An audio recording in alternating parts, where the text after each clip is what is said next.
Marami ang nag-aabang kung anong magiging reaksyon ng TV host actress na si Kim Cho matapos ang naging revelasyon ng kanyang ex-boyfriend na si Zayn Lim.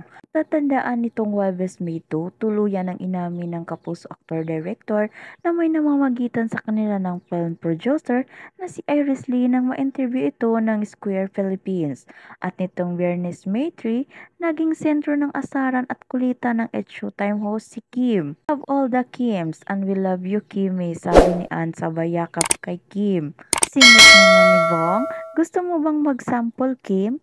Sinakyan naman ito ni Ann at tinanong kung anong kanta ang gusto nitong i-perform. Ngunit di nagpatalo sa entry si Jong at tinanong si Kim nang gusto mong interviewin ka lang namin?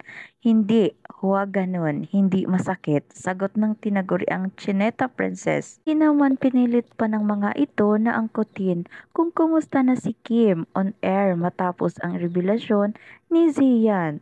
Based naman sa mga updates niya sa kanyang Instagram ay abala ito sa pagre-rehearse para sa kanyang performance sa Asap Natin To. Bukod pa rito, nakiselebrate si Kim sa birthday ng kanyang malapit na kaibigang si Bella Padilla. Samantala, umami na ang kapuso actor-director na si Zayn Lim ukol sa tunay na estado nila ng film producer na si Iris Lee. Sa kanyang eksklusibong panayam sa Square na inilabas nitong Huwebes, May 2, iba niya na in a relationship na sila ng producer.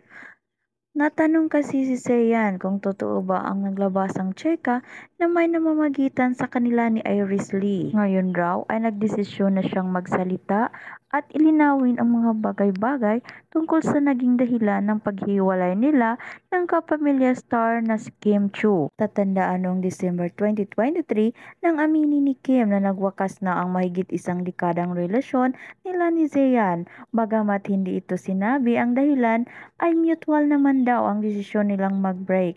Marami kasing naglalabasang tseka na di umano'y may kinalaman si Iris sa kanilang paghihiwalay. Panisiyan, wala namang katotohanan ang ibinato ng mga netizen na may third party sa breakup nila ni Kim. No third party, that's it, that plain and simple paniniyak ni Sian.